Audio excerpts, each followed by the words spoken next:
संत तुकाराम. तुकाराम महाराजांच्या चरित्राचा आज आपण विचार करणार आहोत. वारकरी संप्रदायामध्ये जे महत्त्वाचे संत होऊन गेले त्यातील तुकाराम महाराज हा शेवटचा दुवा आहे. त्यांच्या आधी निवृत्तीनाथ, ज्ञानेश्वर महाराज, नामदेव महाराज, एकनाथ महाराज हे सगळे संत होऊन गेले. विठ्ठल भक्तीची जी पताका ज्ञानेश्वर महाराजांच्या खांद्यावर होती ती तुकाराम महाराजांपर्यंत 300-350 वर्ष अव्याहतपणे वाहत असलेली आपल्याला पाहायला मिळते. बहिणाबाई या तुकाराम महाराजांच्या शिष्या होत्या. आपल्या अभंगात त्यांनी तुका झालासे कळस असे म्हटलेले आहे. किशोरजी व्यासांनी त्यात चांगली भर घातली की तुकाराम महाराज कळस झाले आणि रामदास स्वामी त्या शिखरावरचा भगवा ध्वज झाले. कारण भगव्या ध्वजाशिवाय मंदिराला पूर्तता नाही. त्यांच्या कळसाला ध्वज पाहिजे. तो ध्वज रामदास स्वामींनी लावला. तुकाराम महाराजांचे चरित्र समजावून घेणे हे फार फार आनंददायी आहे. संत केवळ तुमच्या आमच्या कल्याणासाठी पृथ्वी तलावर येतात.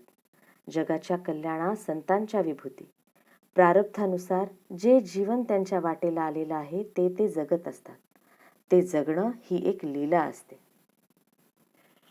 तुकाराम महाराज अत्यंत हुशार होते, अत्यंत व्यवहार दक्ष होते, विलक्षण प्रतिभा संपन्न होते. त्यांचा व्यासंग सुद्धा अफाट होता. तुकाराम महाराजांच्यामुळे देहू गावाचे महत्त्व वाढले. ज्ञानेश्वर महाराजांच्यामुळे आळंदीचे महत्त्व वाढले. समर्थांच्या वास्तव्याने सज्जनगड पुनीत झाला. तीर्था कुर्वन्ति तीर्थाणी असे नारदांनी भक्तिसूत्रात जे म्हटलेलं आहे त्याप्रमाणे तुकाराम महाराजांचे जीवन आहे. इंद्रायणी नदीचा मला खूप हेवा वाटतो. लोणावळ्याच्या डोंगरात ही नदी उगम पावली आणि नीरेजवळ भीमेला मिळाली. फार लांब या नदीचा पट्टा नाही, फार लांब प्रवास नाहीये. जेवढा गंगेचा प्रवास तेवढा या नदीचा प्रवास नाही. पण एवढ्याशा अल्प प्रवासामध्ये तिच्या काठावर 2 संत वावरले. एक आळंदीचे ज्ञानोबा आणि दुसरे देहूचे तुकोबा. त्या यमुना नदीबद्दल ज्ञानेश्वर महाराजांनी तिचे हृदयगत व्यक्त करताना ज्ञानेश्वरीमध्ये म्हटलेलं आहे, तू कालिंदिनीचे हृदय शल्य फेडिले. कालिंदी हे यमुना नदीचे एक नाव आहे. यमुनेला खंत होती की राम शरयू तीरावर झाला, माझ्या काठावर कोणीच परमेश्वर नाही. मग भगवान श्रीकृष्णांनी यमुनेच्या काठी जन्म घेतला. आपल्या सगळ्या लीला यमुनेच्या काठी केल्या आणि एक नाव आहे कालिंदी. तू कालिंदीचे हृदय शल्य फेडिले. गोदावरी काठी संत झालेलेच आहेत. किंबहुना गोदाखाट ही संतभूमी समजली जाते. एकनाथ महाराज गोदाकाठचे आहेत, समर्थ रामदास गोदाकाठचे आहेत. पण इंद्रायणीचे हृदय शल्य फेडण्याचे काम ज्ञानोबा आणि तुकोबा या 2 महान संतांनी केलेले आहे. त्या इंद्रायणी काठच्या देहू गावामध्ये मोरे या नावाचे एक घराणे आहे. या मोरे कुळामध्ये तुकाराम महाराजांचा जन्म झालेला आहे. हा मोरे परिवार अत्यंत श्रीमंत आहे, अत्यंत समृद्ध आहे. देहू गावातले ते सावकार आहेत. लोकांना कर्ज देतात. गावामध्ये या मोरेंची विलक्षण प्रतिष्ठा आहे. त्यांचे वैभव सुद्धा विलक्षण आहे. का ते वैभव गेलेले आहे ते आपण यथाक्रम पाहणार आहोत. पण मुळातलं हे जे कुळ आहे हे कुळ महाजन आहे. त्या काळात असे व्याजाने कर्ज देणारे जे सावकार होते त्यांना महाजन असे म्हणत असत. महाजन ही वृत्ती होती. आजही काही ठिकाणी महाजन आणि सावजी आडनावाची जी मंडळी आहेत ते सावकार आहेत. 1678 साली तुकाराम महाराजांचे वंशज नारायणराव मोरे यांनी शिवाजी महाराजांनी इथून पुढे देहू गावाचे महाजनपद तुम्हीच सांभाळा असे आज्ञापत्र दिलेले उपलब्ध आहे. म्हणजे शिवाजी महाराजांचा या तुकाराम महाराजांच्या घराण्याशी 78 सालापर्यंत संबंध आहे. तुकाराम महाराज असताना तर त्यांच्या कीर्तनाला शिवाजी महाराज जाऊन बसतच होते. पण बहुतेक हा त्यांचा नातू असण्याची शक्यता आहे. या नारायण मोरेला शिवाजी महाराजांनी त्या सबंध गावाचे महाजन पद दिल्याची नोंद पण आहे. म्हणजे हे घराणं अत्यंत श्रीमंत आहे. पण या घराण्याची खरी संपत्ती असेल तर ती म्हणजे विठ्ठल भक्ती. विश्वंभर बुवा हे तुकाराम महाराजांचे पूर्वज. त्यांनी 600 वर्षापूर्वी बांधलेले विठ्ठलाचे मंदिर आजही आपल्याला देहू गावामध्ये पाहायला मिळते. एका अभंगात विश्वंभर बुवा म्हणतात, पंढरीची वारी आहे माझे घरी, आणिक न करी तीर्थव्रत. आपण अनेक संतांची चरित्र पाहतो, ऐकतो. यांचे माता पिता अत्यंत पवित्र आहेत, यांचे कुल अत्यंत पवित्र आहे आणि भगवत भक्ती अखंड चालत आलेली आहे. तुकाराम महाराजांचे पूर्वज जे आहेत त्यांच्यामध्ये अनेक पिढ्या पंढरपूरची वारी आहे आणि हा वंश भक्तीचा असा जोपासला गेला आहे. अहो, आई वडिलांचे जे संस्कार आहेत ते मुलांनी आत्मसात केले पाहिजेत. मुलांनी ते डेव्हलप केले पाहिजेत, त्यामध्ये भर घातली पाहिजे. संभाजी महाराजांना समर्थ लिहितात, आहे तितुके जतन करावे, पुढे आणिक मिळवावे. आपल्याला आई वडिलांकडून जो वारसा मिळालेला आहे तो आपण सांभाळायचा असतो आणि त्यामध्ये आपण आणखी काहीतरी भर घालायची असते. आपल्याला असे पाहायला मिळेल की नामदेव महाराज काय, एकनाथ महाराज काय, ज्ञानोबा काय, समर्थ काय आणि तुकोबा काय, या संबंध घरांमध्ये अशा प्रकारची परंपरा चालत आलेली आहे. विश्वंभर बाबा हे तुकाराम महाराजाचे ज्ञात असलेले 8वे पूर्वज आहेत. हे जे विश्वंभर बाबा आहेत त्यांचा आमाबाईशी विवाह झाला. आदर्श गृहस्थाश्रम होता. भगवत भक्ती करावी, आपल्या वाटेला आलेला व्यवसाय प्रामाणिकपणे करावा, त्या व्यवसायात लोकांचे शोषण करू नये आणि पंढरपूरची वारी करावी. अनेक वर्ष विश्वंभर बाबा पंढरपूरच्या वारीला जात होते. एक वर्ष त्यांना प्रत्यक्ष विठ्ठलाचा स्वप्नात दृष्टांत झाला आणि विठ्ठलांनी सांगितले, तुला आता पंढरपूरला यायची गरज नाही, मीच तुझ्या घरी येणार आहे. नुसता दृष्टांत झाला नाही तर दृष्टांतानुसार त्यांना विठ्ठलाची मूर्ती सापडली. त्या विठ्ठलाच्या मूर्तीची स्थापना विश्वंभर पंतांनी देहू गावामध्ये केली. आज आपण देहू गावामध्ये जे विठ्ठलाचं मंदिर पाहतो ते तुकाराम महाराजांचे जे पूर्वज विश्वंभर भट्ट किंवा विश्वंभर मोरे त्यांनी ती स्थापना केलेली मूर्ती आहे. या विश्वंभरांना 2 मुले होती. एकाचं नाव हरी, दुसऱ्याचं नाव मुकुंद. ते दोघे जण लष्करात भरती झाले. म्हणजे त्यांनी त्यांचा तो परंपरेने चालत आलेला व्यवसाय सोडला आणि ते क्षत्रिय झाले. आमाबाईंना त्यामुळे देहू गाव सोडावे लागले. देहू गाव सोडल्यामुळे या विठ्ठलाच्या सेवेत खंड पडला. हरी आणि मुकुंद या दोघांना विठ्ठलाचे स्वप्न यायचे आणि विठ्ठलाने स्वप्नामध्ये दृष्टांत दिला की तुम्ही देहू गावात परत या, माझ्या सेवेत खंड पडू देऊ नका. पण ते दोघेही मोठे जिद्दी होते, दोघेही मोठे हट्टी होते. दोघांचाही पिंड क्षत्रियाचा होता. ते काही ऐकायला तयार नाही. परिणाम व्हायचा तो झाला.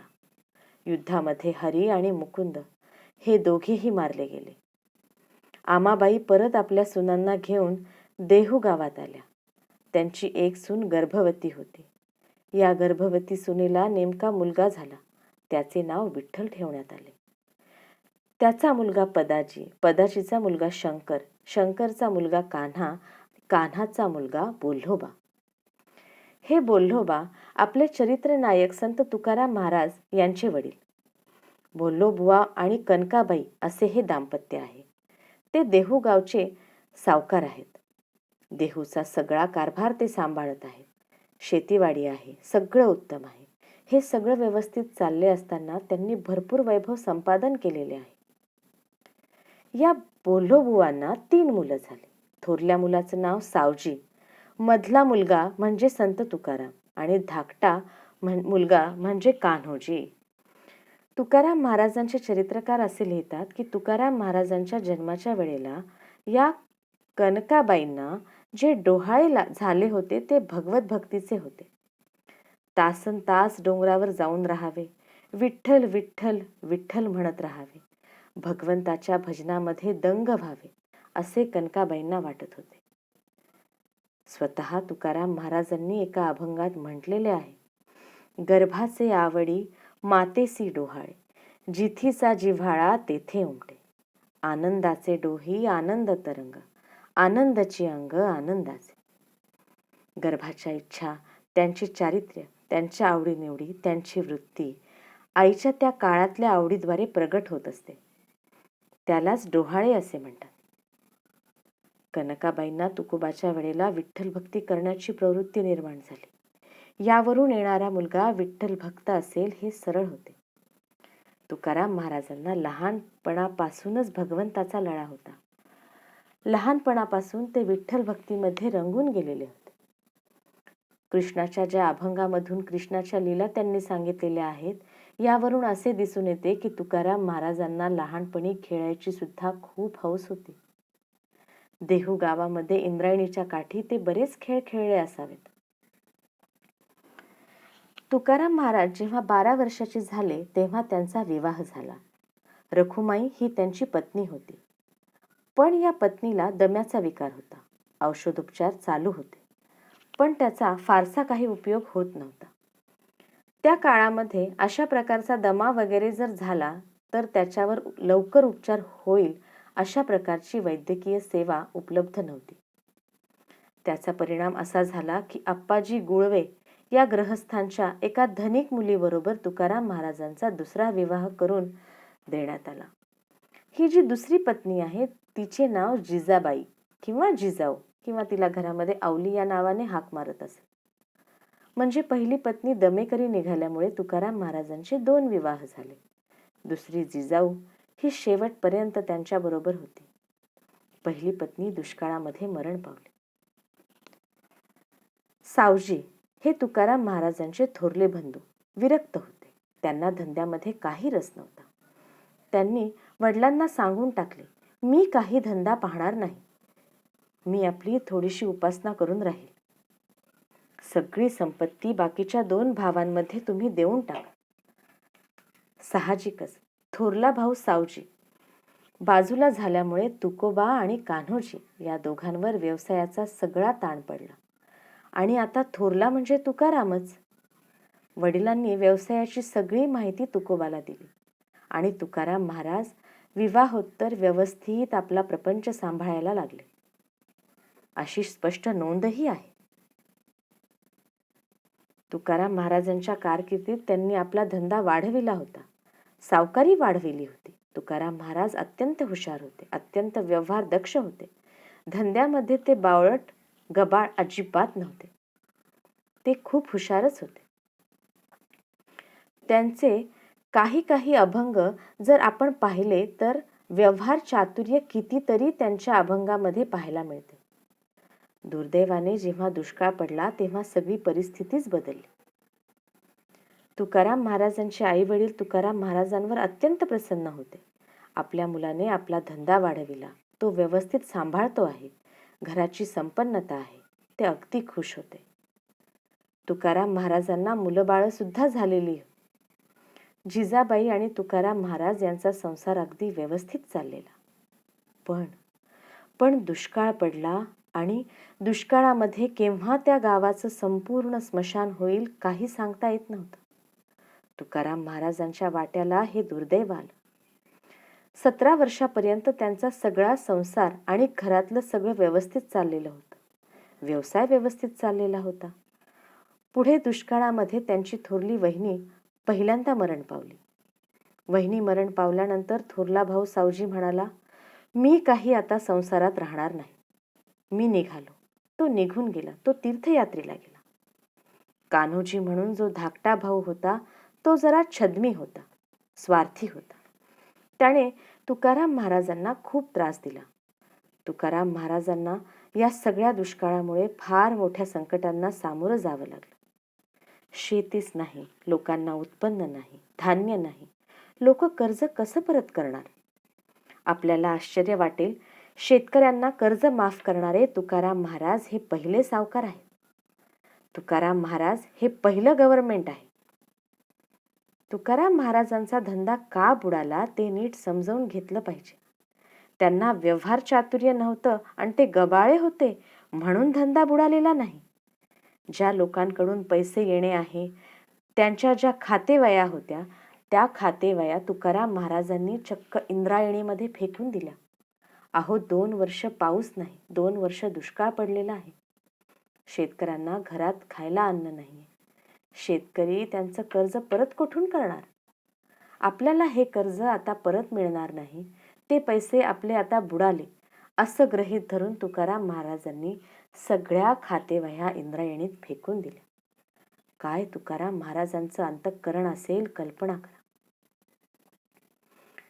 अशा प्रकारे लोकांना जे कर्ज दिलेलं आहे ते तर बुडालेलंच आहे.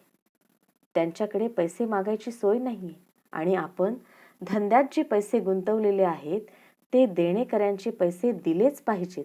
इथं तुकाराम महाराजांची प्रामाणिक निष्ठाही दिसून येते. ज्या लोकांकडून उधार माल आणला होता त्यांचे ते पैसे देऊन टाकले. ज्यांच्याकडून येणं होतं त्यांचं येणं आलं नाही. दुष्काळामुळे पहिली पत्नी मरण पावली. एक मुलगा होता, तो मुलगा अन्नान्न दशेने मरण पावला. थोरला भाऊ संसार सोडून निघून गेला. थोरली भाऊजे मरण पावली आणि धाकटा भाऊ आणि धाकटी भाऊजे इस्टेटीसाठी तंटा करायला लागले. या सगळ्या गोष्टींमुळे तुकाराम महाराज वैतागले. तुकाराम महाराजांच्या वाट्याला आलेलं हे दारिद्र्य ही दैवी आपत्ती आहे. त्यांची कर्तव्य शून्यता नाही किंवा त्यांचा बावळटपणा आणि भोंगळपणा पण नाही. त्यांनी आपला व्यवसाय सुंदर केला, पण प्रारब्धच असं होतं, दैवी आपत्ती अशी आली. या सगळ्याचा परिणाम असा झाला की तुकाराम महाराज तासन तास मंदिरात बसायला लागले आणि विठ्ठलाचा धावा करायला लागले. तुकाराम महाराजांचं भाग्य हे असं की या सगळ्याचे पर्यवसन भक्तीमध्ये झालं. तुकाराम महाराजांनी सगळ्या दुःखातून भगवंताची प्रीती निर्माण केली. त्रिविध तापे पोळला संसार दुःखे दुःखविला, तोची अधिकारी झाला परमार्थाचा. जगी ज्यास कोणी नाही त्यास देवा आहे, निराधार आभाळाचा तोच भारस आहे. या जगात ज्याला कोणी नसतं त्याला शेवटी परमेश्वर असतो. म्हणून जेव्हा सगळी दारं बंद होतात, ज्यांच्यावर प्रेम केलं होतं ती माणसं धोका देतात, ज्यांच्याकडून अपेक्षा केल्या होत्या ते सगळे लोक अपेक्षा भंग करतात, तेव्हा मनुष्य परमेश्वराकडे धावतो. जेव्हा द्रौपदीचं वस्त्रहरण व्हायला लागलं तेव्हा तिने पाहिलं पांडवांचा आधार नाही, धृतराष्ट्र सासरा असून त्याचा आधार नाही, भीष्माचा आधार नाही, द्रोणाचार्याचा आधार नाही. तेव्हा तिने कृष्णाचा धावा केला आणि कृष्णाने त्या संकटातून तिची सुटका केली. लक्षात आलं तुकाराम महाराजांच्याही की या सगळ्यामध्ये भगवंत आपला आहे. त्यांनी भगवंताला धन्यवाद दिले. त्यात ते म्हणतात, बरे झाले बाईल मेली, देवे माया सोडविली, बरे झाले पोर गेले, मायेतून मुक्त केले. एक एक घटना घडल्या आणि त्या सगळ्या घटना आपल्या हिताच्या आणि कल्याणाच्या आहेत असंच ते गृहीत धरू लागले. या सगळ्यामध्ये वाईट वाटतं ते त्यांच्या पत्नीचं, अवलीचं. मुळातच ती श्रीमंत घराण्यातली आहे, त्यामुळे घरात तिला कधी पैशाला कमी नव्हती. इकडं तुकाराम महाराजांचं घराणं जे आहे ते सावकाराचं आहे. तिथेही पैसा भरपूर आहे, संपन्नता आहे. ज्या माणसाने एकेकाळी अतिशय संपन्नपणे दिवस व्यतीत केलेले आहेत त्या माणसाच्या वाट्याला जर दारिद्र्य आलं तर ते दारिद्र्य जास्त टोचतं. मुळातच जे गरिबात जन्माला आले आहेत त्यांना गरिबी एवढी टोचत नाही. त्यात पुन्हा तुकाराम महाराजांच्या पत्नीला, आवलीला, जिजाईला डोळ्यासमोर हे दिसत आहे की मुलांना भुका लागलेल्या आहेत आणि घरात त्यांना द्यायला दूध नाही. ती मुलं रडत आहेत आणि तुकाराम महाराज मात्र डोंगरावर जाऊन विठ्ठल विठ्ठल करत भजन म्हणत आहेत. या सगळ्या गोष्टींमुळे ती विठ्ठलाला काळतोंड्या विठ्ठलाशिवाय बोलत नाही. तिच्या मनात विठ्ठलाबद्दलच संताप निर्माण झाला. पण आवलीचे एक होते बरं, विलक्षण पतिव्रता होती. तिला एक माहिती होतं की आपला नवरा चारित्र्य संपन्न आहे आणि विलक्षण भगवत भक्त सुद्धा. तुकाराम महाराज जेवल्याशिवाय आवली कधी जेवली नाही. रोज ती भाकरी बांधायची आणि देहूच्या डोंगरावर जायची. तुकाराम महाराज भजनात दंग असले म्हणजे ती थांबायची. तिने त्यांना जबरदस्तीने देहबोधावर आणावे आणि बसा खा म्हणून म्हणावं आणि ती तुकाराम महाराजांच्या बरोबर 4 घास खायची. तुकाराम महाराजांच्या या मोक्षाच्या साधनेमध्ये त्या बाईने सुद्धा खूप खूप सोसलेलं आहे. म्हणून भंडारा डोंगरावर त्या जिजाऊचं मंदिर आहे.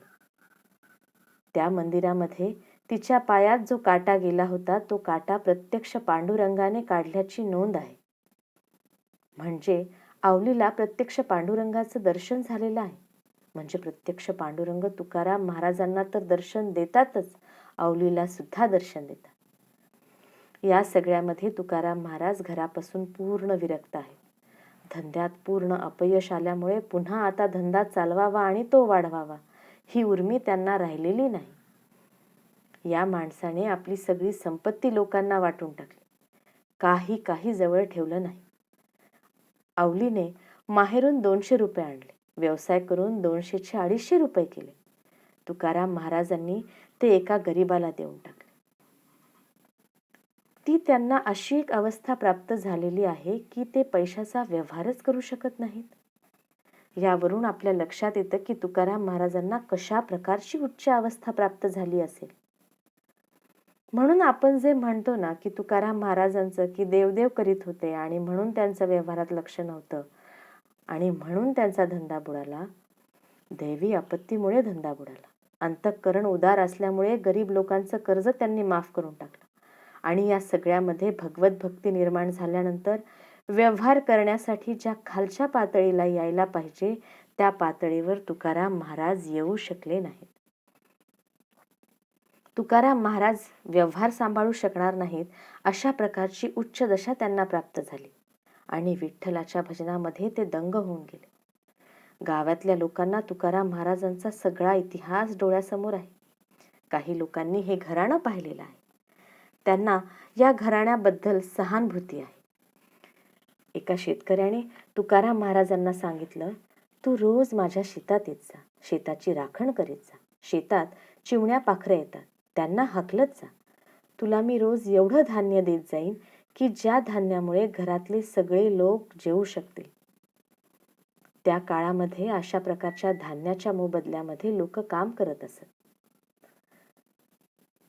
ज्याला बार्टर सिस्टीम म्हणतात, वस्तू विनिमय. अशाच प्रकारची पद्धत असल्यामुळे काही लोक अशा प्रकारचे व्यवसाय करीत असत, नोकऱ्याही करीत असत. तुकाराम महाराज शेतात नोकरीला लागले. शेतात जायला लागले. शेतात एखादा दगड शोधून काढावा आणि त्या दगडावर बसावा आणि भजनामध्ये दंग व्हावं. मालकाची अशी इच्छा होती की जे पक्षी येतात त्यांना ह्यांनी दगड मारून हाकलावं. पक्षी धान्यावर बसले की यांनी धावत जाऊन त्यांना उडवावं, हकलावं त्यांना, पक्ष्यांना. तुकाराम महाराजांना पक्ष्यांनी दाणे खाल्ले की फार आनंद व्हायचा. त्यांच्या मुखात दाणे जात आहेत. तुकाराम महाराज जे म्हणतात, वेदांचा तो अर्थ आम्हासीच ठावा, इतरांनी वहावा भार माथा. ते फार बरोबर आहे. याला वेद म्हणतात की पक्षी आहेत ते धान्य खाणारच, त्यांनी खाल्लं पाहिजे. सगळ्यांच्या मुखात धान्य गेलं पाहिजे. या धान्याचा कोण मालक आहे? जगी पाहता देव हा अन्नदाता, तया लागली तत्वता सार चिंता. तयाचे मुखी नाम घेता फुकाचे, मना सांग पारे तुझे काय वेचे. तुकाराम महाराज त्यांच्या भजनामध्ये दंग आहेत. 4-8 दिवसानंतर या मालकांनी पाहिलं की हा बाबा व्यवसाय करीतच नाही, हा शेतात राखण करीतच नाही. पक्षी येतात आणि धान्य खाऊन निघून जातात. शेवटी त्यांनी तुकाराम महाराजांना कामावरून काढून टाकलं. तुकाराम महाराज घरी निघालेले आहेत. गावातल्या लोकांना माहिती आहे की हा मनुष्य 18-20 दारिद्र्याने पिडलेला आहे. एकेकाळी सावकारी होती, आज या लोकांना घरात अन्नान्न दशा आहे. एका जणाच्या शेतात ऊस आलेला आहे. त्याने ऊसाची एक मुळी तुकाराम महाराजांना दिली आणि सांगितलं, ही मुलांना खायला द्या. तुकाराम महाराज म्हणाले, बरं. खांद्यावर मुळी घेतली आणि निघाले. जेव्हा ते गावाच्या वेशीत आले तेव्हा काही मुलं खेळत होती. ती सगळी मुलं त्यांच्या भोवती गोळा झाली. महाराज महाराज आम्हाला ऊस द्या की. या या या, बसा बसा असे म्हटले. लगेच तुकाराम महाराजांनी मुळी खाली काढली. प्रत्येक ऊस मोडायचा आणि एक एक कांड वाटायला सुरुवात केली. आता हे मुलांसाठीच दिलं होतं, पण तुकाराम महाराज हे विश्वपिता झाल्यामुळे सगळी मुलं त्यांचीच मुलं होती. एक प्रकारची व्यापकता त्यांच्या चित्ताला आलेली आहे. आपल्याला मुलं आहेत, आपल्याला संसार आहे, तो आपल्याला चालवायचा आहे ही चित्तवृत्ती राहिली नाही. ते परब्रह्माशी, भगवंताशी पूर्णपणे एकरूप झाले. कोणीतरी अवलीला सांगितलं, अगं बघ, तुझा नवरा ऊस घरात खायला दिला तो मुलांना वाटतो आहे. ती धावत धावत आली. तिनं पाहिलं, एकच कांड शिल्लक राहिलेलं होतं, एकच ऊस शिल्लक राहिलेला होता. तुकाराम महाराज तो त्या मुलांना देणार तेवढ्यात तिने तो ओढून घेतला आणि सगळ्या मुलांच्या हातात ऊसाची कांडी पाहिली. एवढा ऊस यांनी वाटला. घरात मुलं उपाशी आहेत, काय माझी अवस्था आहे. रागाच्या भरात तिने तो ऊस तुकाराम महाराजांच्या पाठीत मारला. त्याचे 2 तुकडे झाले. तुकाराम महाराज म्हणतात, छान झालं, एक याला दे आणि एक याला दे, दोघच राहिलेत. काय विलक्षण चित्तदशा तुकाराम महाराजांची असेल. अवघेची सुखी असावे ऐसी वासना. दुसऱ्याचा आनंद हा माझा आनंद आहे आणि आता आपर भाव राहिला नाही. वैष्णव जन तो तेणे कहिये, जो पीड पराई जानी रे. तुकाराम महाराजांची ही विलक्षण चित्तदशा आहे आणि त्या चित्तदशेमुळे अवलीला मात्र खूप सोसावं लागत आहे. तिचा स्वभाव जो तापट झालेला आहे तो त्यातून निर्माण झालेला आहे. त्यामुळे तिची सतत रिॲक्शन आहे. तुकाराम महाराज अवलीला कधी उलटून बोलत नाही. तिचं सगळं बोलणं ते सहन करतायत. कारण हा अपमान आहे हे सुद्धा तुकाराम महाराजांना माहीत नाही. आता तुकाराम महाराजांमध्ये नवऱ्याचा अहंकार, पुरुषी अहंकार शिल्लकच राहिलेला नाही. बायको आपल्याला रागावते आहे, हा आपला अपमान होतो आहे, हे कळण्याच्या पलीकडे तुकाराम महाराज गेलेले आहेत. ज्या प्रकारची चित्तदशा तुकाराम महाराजांनी प्राप्त करून घेतलेली आहे ती समजून घ्यायला हवी. इथे एक प्रसंग आठवतो. काही मुलं गाढवाशी खेळत आहेत. तुकाराम महाराजांना गाढवावर बसवितात. तुकाराम महाराज त्यांच्या मस्तीत आहे, धुंदीमध्ये आहेत. ती मुलं आपल्या पायातल्या चपला काढतात, एका दोऱ्याने त्याचा हार करतात आणि तो चपलांचा हार तुकाराम महाराजांच्या गळ्यात घालतात. तुकाराम महाराज तो हार घालून घेतात. हा अपमान आहे हे सुद्धा त्यांना माहीत नाही. गाढवावरून आपली धिंड काढली जात आहे याची सुद्धा तुकाराम महाराजांना कल्पना नाही. जेव्हा ते घरी येतात तेव्हा पत्नी रडते. तिला वाटतं आपल्या नवऱ्याचा काही अपमान झाला आहे. तुकाराम महाराज तिला म्हणतात, याला अपमान म्हणतात? अगं, किती त्यांनी माझा सन्मान केला. स्वतः बिचारे अणवानी चालत होते आणि त्यांनी त्यांच्या चपलांचा हार माझ्या गळ्यात घातला. किती माझं कौतुक. मला गाढवावर बसवलं, माझी मिरवणूक काढली. याला मान म्हणतात, याला अपमान म्हणतात, याला निंदा म्हणतात, याला स्तुती म्हणतात, याला आपला म्हणतात, याला परका म्हणतात. ह्या सगळ्या व्यवहाराच्या अतीत महाराज गेलेले आहेत. विठ्ठल हे त्यांनी आपलं भावविश्व निर्माण केलेलं आहे. जी संकट वाट्याला आली, जो दैव दुर्विलास वाट्याला आला, त्यांचं तुकाराम महाराजांनी सोनं करून घेतलं. माणसं दुःखातून शिकत नाहीत, संकटातून शिकत नाहीत. हेच तर मोठं दुर्दैव आहे. किती आपत्ती येत राहतात. दुःखाने कोडगे व्हावे का दुःखाने शहाणे व्हावे. व्यवहारात अनुभव असा पाहायला मिळतो की अनेक माणसं दुःखाने कोडगी होतात, शहाणी होत नाहीत, त्यामध्येच अडकतात, त्यातून बाहेर पडायला तयार नाहीत. त्रिविध तापे पोळला, संसार दुःखे दुखविला, तोची अधिकारी झाला परमार्थाचा. तुकाराम महाराजांनी या सगळ्या दुःखाचे सोने केले आणि ते पूर्णपणे अंतर्मुख झाले आणि त्यांनी आपलं एक विचार विश्व तयार केलं आणि ते भगवत भक्तीमध्ये रंगून गेले. त्यांची ही भगवत निष्ठा किती प्रामाणिक होती याचं हे रंगून जाणं किती खरं होतं याचं एक साधं उदाहरण आहे. शिवाजी महाराजांच्या कानावर गेलं की तुकाराम महाराजांच्या घरात खूप दारिद्र्य आहे, खूप विवंचना आहे. तेव्हा शिवाजी महाराजांनी सोनं, नाणं, दागदागिने, अलंकार, वस्त्र, धान्य या सगळ्या गोष्टी बैलगाडीतून तुकाराम महाराजांकडे पाठविल्या. महाराजांकडून अशा प्रकारचा आहेर आलेला आहे, वस्तू आलेल्या आहेत, हे तुकाराम महाराजांना कळलं आणि तुकाराम महाराज संतापले. तसे ते मंदिरात गेले आणि पांडुरंगाला ते म्हणाले, तुला माझ्या विठ्ठल भक्तीचा कंटाळा आला असेल तर तसं मला तोंडावर सांग. पुन्हा मंदिरात पाऊल ठेवणार नाही. पण मला अशा प्रलोभनात अडकवू नकोस. अशा प्रकारची काहीतरी माया दाखवून मला तुझ्यापासून दूर नेऊ नकोस. अवलीचे मला कौतुक वाटते की तुकाराम महाराजांनी तो नजराणा, ते ताट, ते सगळे दागदागिने परत पाठविल्यानंतर अवलीने तिकडे ढुंकून सुद्धा पाहिले नाही.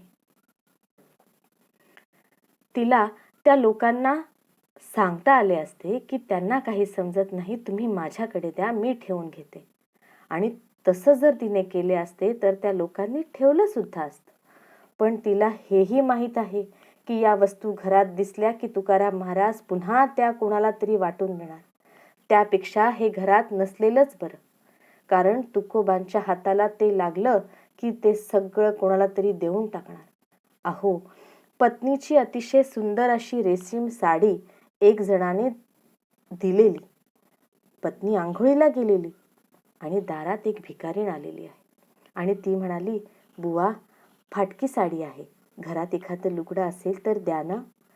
त्या भिकारणीच्या अंगावरचं फाटके वस्त्र त्यांनी पाहिलं आणि बायकोची रेशीम लुगडं घेतलं आणि देऊन टाकलं. काय या माणसाला दान करायचं, कोणी या माणसाचे संसार चालवायचे. तुकाराम महाराजांची जी अवस्था आहे ती मोठी विलक्षण अवस्था आहे. तासनतास भजनामध्ये दंग आहेत.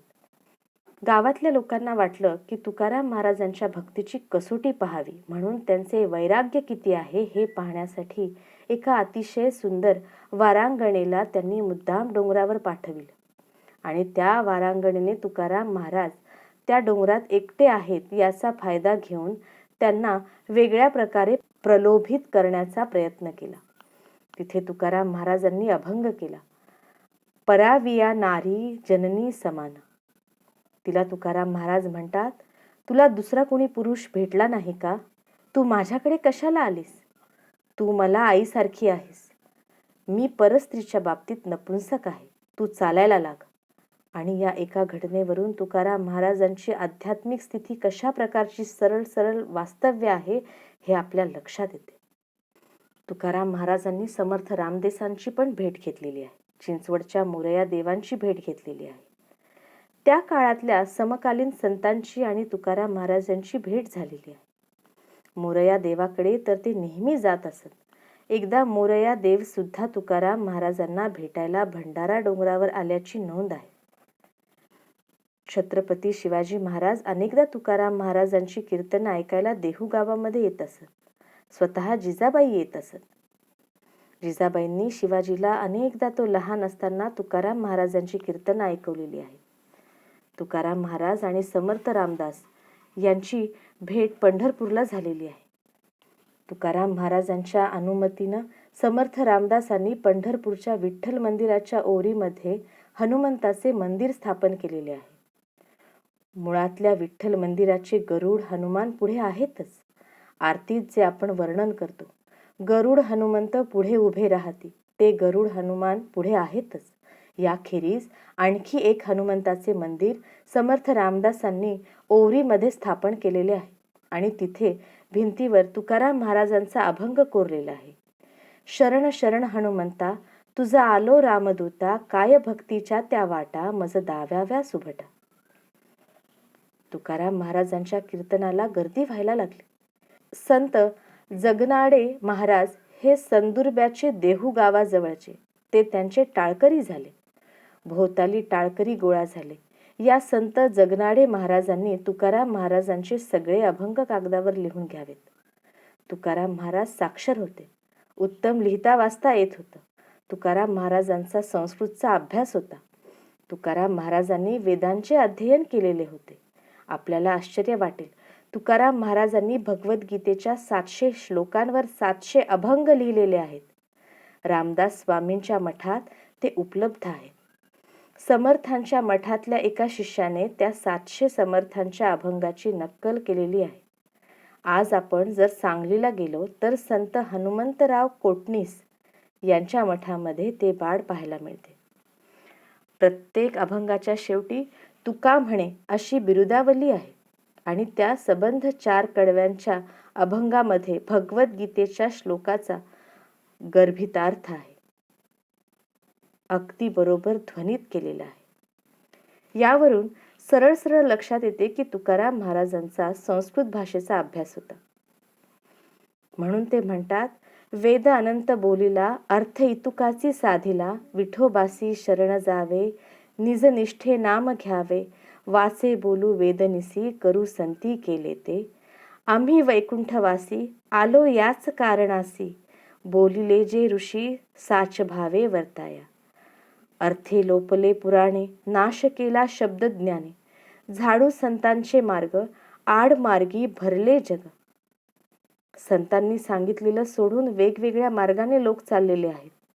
संतांचा मार्ग पुन्हा स्वच्छ करण्यासाठी मी जन्माला आलेलो आहे. फोडिले भांडार धन्याचा हा माल, मी तव हमाल भारवाही, ही तुकाराम महाराजांची धारणा आहे. काय कीर्तन करत असतील तुकाराम महाराज, आपण कल्पना करू शकतो. काय रंगून जात असतील, काय लोकांना त्यांचे खाद्य मिळत असेल त्यांच्या कीर्तनातून. प्रचंड गर्दी व्हायला लागली. एखादा मनुष्य मोठा व्हायला लागला की त्यांचे मोठेपण बाकीच्या लोकांना बघवत नाही. तशा प्रकारचे योग तुकाराम महाराजांच्या वाटेला आले आणि मग तुकाराम महाराजांचा द्वेष करणारी काही माणसं निर्माण झाली. त्या काळामध्ये मंबाजी गोसावी हा तुकाराम महाराजांचा शेजारी होता. या मंबाजीनं तुकाराम महाराजांचा खूप द्वेष केला. हा मंबाजी कीर्तनकार होता. पण पुढे पुढे असं झालं की मंबाजीच्या कीर्तनाला 10-12 माणसं यायची आणि तुकाराम महाराजांच्या कीर्तनाला 200-400 माणसं. या सगळ्या गोष्टीमुळं मंबाजीला तुकाराम महाराजांबद्दल हेवा वाटायला लागला. हा द्वेष एकतर्फी होता. तुकाराम महाराजांच्या मनात काही नव्हतं. ते अंतःकरणाने अत्यंत सरळ होते. मंबाजी संधी पाहत होता की याचा काटा कसा काढता येईल. एक दिवस तुकाराम महाराजांची म्हैस मंबाजीच्या अंगणात शिरली आणि त्यांच्या अंगणातले गुलाबाचे जे वाफे होते ते वाफे या म्हशीने तोडून टाकले. बस, मंबाजीला निमित्त मिळाले. त्याने काटे असलेले गुलाबाच्या फांद्या तोडल्या, त्याची छोटीशी अशी एक मुळी तयार केली, हातामध्ये मारता येईल अशी, आणि तो तुकाराम महाराजांकडे आला आणि तुकाराम महाराजांना त्याने अक्षरशः बडवून काढले. आवलीमध्ये पडली. तिने त्याला बाजूला केले, पण दरम्यान तुकाराम महाराजांना बऱ्यापैकी मार बसलेला होता. पण तुकाराम महाराजांना खंत काय वाटते की आपल्यामुळे त्याला त्रास झाला. रात्री ते मंबाजी गोसावीकडे गेले आणि मला मारताना तुमच्या हाताला काही काटेबिटे लागले नाहीत ना, म्हणून त्यांनी खात्री करून घेतली. त्याला काही लागलेले नव्हते. तो चांगला आहे, व्यवस्थित आहे याची त्यांनी खात्री करून घेतली. अशा प्रकारची मानसिक दशा तुकाराम महाराजांना प्राप्त झाली असेल बघा. त्यांना शत्रूच नाहीत. त्यांचे जे शत्रू आहेत ते एकतर्फी त्या बाजूने आहे. तुकाराम महाराजांना कोणी शत्रू नाही आणि ही त्यांची दशा जी आहे, असा नवरा सांभाळणं ही किती अवघड गोष्ट आहे. म्हणून मला आवलीबद्दल फार कृतार्थता वाटते, धन्यता वाटते. गावातल्या लोकांना या मंबाजीने पेटवून दिले की याला असं म्हणण्याचा अधिकार काय आहे. वेदाचा तो अर्थ आम्हासीच ठावा. हा कुणबी समाजातला आहे. याने कशाला हे वेदांचे सगळे स्तोम माजवावे. याने कशाला असा उपदेश करावा. तुकाराम महाराज काही लोकांना उपदेश करायला लागले. याच्या पोटात लगेच दुखायला लागले. शेवटी रामेश्वर भट्टापर्यंत तो गेला. रामेश्वर भट्ट हे त्या देहू पंचक्रोशीतले एक विद्वान दशग्रंथी ब्राह्मण होते. त्यांनी रामेश्वर भट्टांना तुकाराम महाराजांचे अभंग दाखविले. हे सगळे अभंग जगनाडे महाराजांनी लिहिलेले आहेत. जसा समर्थांचा कल्याण स्वामी तसे तुकोबांचे जगनाडे महाराज. स्वामींचा कविता समुद्र अवघा कल्याण लिहितो आहे, तसा तुकोबांचा अभंग समुद्र अवघा जगनाडे महाराज लिहित असे. तुकाराम महाराजांच्या सुद्धा हस्ताक्षरामधले काही अभंग आहेत. आपण जर देहूला गेलो तर तुकाराम महाराजांचे जे मंदिर आहे त्या मुख्य मंदिरामध्ये तुकाराम महाराजांच्या हस्ताक्षरातले आणि जगनाडे महाराजांच्या हस्ताक्षरातले तुकोबाचे अभंग आपल्याला पाहायला मिळतात. ते त्यांनी व्यवस्थित जतन करून ठेवले आहेत. याने हे अभंग या रामेश्वर भट्टांना दाखविले आणि रामेश्वर भट्टांनी सांगितले की हा कुणब्याचा पोरगा आहे. हा फार उन्मत्त झालेला आहे. मला वेदांचा अर्थ समजतो आणि इतर लोक नुसतं माथ्यावरती भार वाहतात म्हणजे तुमच्यावर ही निंदा आहे, टीका आहे. रामेश्वर भट्टांनी तुकाराम महाराजांना भेटायला बोलवले. येताना तुमचे सगळे अभंग घेऊन या म्हणून सांगितले. आपला सगळा गाथा घेऊन तुकाराम महाराज रामेश्वर भट्टांकडे आले. रामेश्वर भट्टांनी ते अभंग पाहिले आणि त्यांना विचारलं, तुम्हाला हा वेदांत सांगण्याचा अधिकार कोणी दिला? हा सगळा तुमचा उद्धटपणा आहे. अत्यंत लीनतेने तुकाराम महाराज म्हणतात, मग मी काय करू असं आपलं म्हणणं आहे?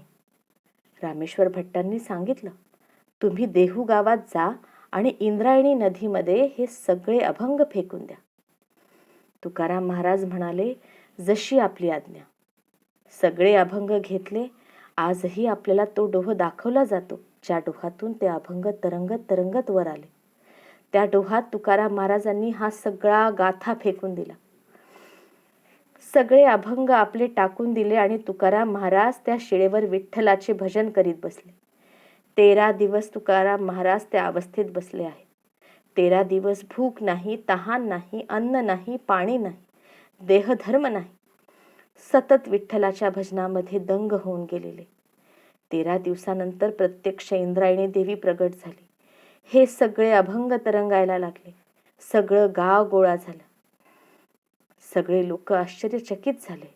अरे, पानं वरती आली, पानं वरती आली. तुकोबाच्या अभंगाची पानं वरती आली. सगळे लोक पाहत आहेत. इकडे रामेश्वर भट्ट यांच्या घराच्या विहिरीमध्ये हे पाणी काढत असताना मधमाशाचं मोहोळ चावावं असा सगळ्या अंगाचा दाह त्यांचा सुरू झाला. इतका अंगाचा दाह सुरू झाला की रामेश्वर भट्टांना काही सुचेना. त्या वेदना सहन होईनात. आकाशवाणी झाली, तुकोबांकडे जा, ते तुझा दाह शांत करतील. तसे रामेश्वर भट्ट धावत धावत आले. त्यांना कळलं की तुकाराम महाराज त्या शिळेवर बसलेले आहेत. रामेश्वर भट्टांनी पाहिलं की जे अभंग आपण फेकून द्यायला सांगितले आणि जे तुकोबांनी फेकले ते सगळे तरंगत आहेत. तुकाराम महाराजांचे पाय धरले, क्षमा मागितली. इंद्रायणीत उतरले. सगळे अभंग रामेश्वर भट्टांनी गोळा केले आणि ते सगळंच्या सगळं बाळ तुकाराम महाराजांच्या हातात दिलं आणि त्यांच्या अंगाचा दाह शांत झाला. सगळे अभंग तुकाराम महाराजांना परत मिळाले. तुकाराम महाराजांचा अधिकार कशा प्रकारचा होता हे याच्यावरून दिसून येते. म्हणून समर्थांनी तुकाराम महाराजांवर जो अभंग केलेला आहे त्यात धन्य तुका वाणी, धन्य तुझी वाणी असं म्हणत असताना तारी गेले अभंग इंद्रायणीने असा उल्लेख केलेला आहे. म्हणजे या सगळ्या घटना ऐतिहासिक आहेत. यात चमत्कार असला तरी खऱ्या घडलेल्या आहेत हे सिद्ध होते. तुकाराम महाराजांना प्रपंचाबद्दल विरक्ती असली आणि भगवत प्रेम असलं तरी त्यांच्या अंतःकरणामध्ये समाजसेवा आणि देशसेवा हा घटक थोडासा आहे. ते समाजाची सेवा करतात किंवा गावातल्या लोकांची सेवा करतात. ती ईश्वर भावाने करतात. ज्याला भगवान रामकृष्ण परमहंस शिवभावे जीवसेवा दारिद्री नारायणाची पूजा म्हणतात. अशा प्रकारचे सेवा कार्य त्या काळात तुकाराम महाराजांनी केल्याच्या नोंदी आहेत. कोणी आजारी असलं की त्याला औषध आणून द्यावे. कुणाच्या शेतातलं काही काम नडलेलं असलं की ते काम करून द्यावं. कोणाला पाय दाबण्याची आवश्यकता असेल त्या वृद्धांचे पाय दाबून द्यावेत. अशा प्रकारची मानवतावादाची अनेक सेवा कार्य त्या काळात तुकाराम महाराजांनी केल्याची नोंद आहे. जे जवळ असेल ते देऊन टाकावं अशा प्रकारचा ज्ञानधर्म तुकाराम महाराजांनी सतत केलेला आहे. तुकाराम महाराज आळंदीला नियमितपणे जात असत आणि आळंदीला ज्ञानेश्वर महाराजांच्या समाधीचे दर्शन घेत असत.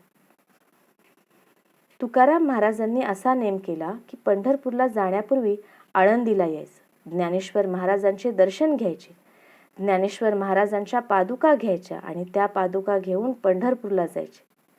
पुढे त्या वारीला व्यापक रूप हैबत बाबांनी आणून दिलेलं आहे. तुकाराम महाराजांनी आपल्या पत्नीला वारंवार उपदेश केला आहे की असं तुकाराम महाराजांच्या अभंगातून दिसून येते. तू ही संसाराचे ममत्व सोडून दे, तू हे दुःख सोडून दे, तू विठ्ठलाच्या भजनात रंगून जा. संसार नश्वर आहे, हे सगळं मिथ्या आहे असे तुकाराम महाराज आपल्या पत्नीला वारंवार समजावून सांगतात. तिचा जीव मात्र संसारात अडकलेला आहे. तुकाराम महाराजांनी देह ठेवला तेव्हा देह त्यागापूर्वी त्यांनी निर्वानिरव केल्याचे अभंग स्पष्ट उपलब्ध आहेत. गाथेमध्ये तुकाराम महाराजांच्या निर्वाणीचे अभंग हे स्वतंत्र प्रकरणच आहे. त्यातलाच तो प्रसिद्ध अभंग आहे. आम्ही जातो आमच्या गावा, राम राम आमचा घ्यावा. जाताना त्यांनी सांगितलं, तुम्ही रामाचं भजन करा, आम्ही आता चाललो. माझं मन कल्पना करत आहे की इंद्रायणीच्या काठी तुकाराम महाराज बसलेले आहेत. असेच ध्यानामध्ये बसले आहेत. बसले असताना शरीर हलकं झालं असेल, वरती वरती तरंगत गेले असतील. तेवढ्यात वैकुंठातून विमान आलं असेल. प्रत्यक्ष पांडुरंगानं त्यांना त्या विमानात घेतलं असेल आणि घेऊन गेले असतील आणि हे सगळं दृश्य लोकांनी डोळ्यांनी पाहिलं असेल. तुकाराम महाराजांचे निर्वाणाचे अभंग उपलब्ध आहेत. अहो, ते अवलीला सांगत आहेत की तू हे संसाराचं महत्त्व सोड आणि तू माझ्या बरोबर ये. अवली म्हणते, आपली म्हैस आहे ना, ती गाभण आहे, तिला काय होते ते मला बघायचे म्हणते. ती संसारात अडकलेली बाई आहे, त्यामुळे ती म्हशीसाठी अडकून पडलेली आहे. तुकाराम महाराज म्हणतात, तू आणि तुझं नशीब. जेव्हा तुकाराम महाराज अशा प्रकारे विमानात बसले तेव्हा लोकांनी धावत धावत जाऊन अवलीला सांगितलं, अगं बघ, तो चाललाय तुका, अडव तू. ती खालून हाका मारते आहे आणि तुकाराम महाराज म्हणतात, तुला मी म्हटलं होतं तू माझ्याबरोबर यायला तयार नाहीस, आता मी जातो. 1650 सालच्या फाल्गुन वैद्य द्वितीयेला तुकाराम महाराज सदेह वैकुंठाला गेले. ते गावातल्या लोकांनी पाहिलं. तुकाराम महाराजांनी जाताना सांगितलं होतं की मी 3 वेळा परत येईन. त्यानुसार 3दा परत आले. त्यांची मुलगी काशीबाई ही मोठी आध्यात्मिक अधिकार असलेली होती. आपले वडील गेल्याचे कळले म्हणून ती माहेरी आली आणि तिने टाहो फोडला. तुकाराम महाराज प्रगट झाले आणि त्यांनी आपल्या मुलीला दर्शन दिले. एकदा अवलीसाठी ते परत आलेले आहेत आणि एकदा संत निळोबा महाराज यांच्यासाठी परत आलेले आहेत. निळोबा महाराज तुकाराम महाराजांचे शिष्य आहेत. पुढे रामेश्वर भट्ट हा तुकाराम महाराजांचा शिष्य झालेला आहे आणि तुकाराम महाराजांचीच आरती ही त्यांनीच लिहिलेली आहे. आजही आपण देहूला गेलो तर तुकाराम महाराज सदेह वैकुंठाला गेले. त्याच्या समोरचा जो पिंपळाचा पार आहे त्या पारावर निळोबा बसायचे. निळोबाची पत्नी मैनाबाई त्यांच्याबरोबर होती. ती मोठी साध्वी आणि पतिव्रता आहे. त्या बाईचेही मला कौतुक वाटते. नवऱ्याने घरदार सोडलं आणि जोपर्यंत तुकाराम महाराजांचे दर्शन होत नाही तोपर्यंत अनुष्ठान आरंभिविले. ती नवऱ्याबरोबर अनुष्ठानाला तिथे आली. भिक्षा मागावी, स्वयंपाक करावा, नवऱ्याला खाऊ घालावं आणि बाकीच्या वेळात आपणही नवऱ्याबरोबर भजनात दंग व्हावं. निळोबा आणि मैनाबाई देहूला अनुष्ठान करत आहेत. त्यांची भक्ती पाहून प्रत्यक्ष पांडुरंग प्रगट झाले आणि पांडुरंगाने त्यांना दर्शन दिलं. तेव्हा पांडुरंगाला निळोबा विचारतात, प्रार्थल्या वाचुनी कासया आलासी? तुला कोणी बोलावलं होतं? बिन बुलाये मेहमान. मला अनुग्रह पाहिजे तो तुकाराम महाराजांकडून, तुझ्याकडून नको. त्यांची ही अद्वितीय निष्ठा पाहिली आणि तुकाराम महाराज प्रसन्न झाले, प्रगट झाले. तुकाराम महाराजांनी अवलीला सांगितले होते, मी 3दा येऊन दर्शन देऊन जाईल. 3ऱ्यांदा तुकाराम महाराज आले ते या निळोबासाठी. निळोबांना प्रत्यक्ष प्रगट होऊन तुकाराम महाराजांनी अनुग्रह दिल्याची नोंद निळोबांच्या अभंगामध्ये आहे. ते तुकाराम महाराजांना गुरु मानतात.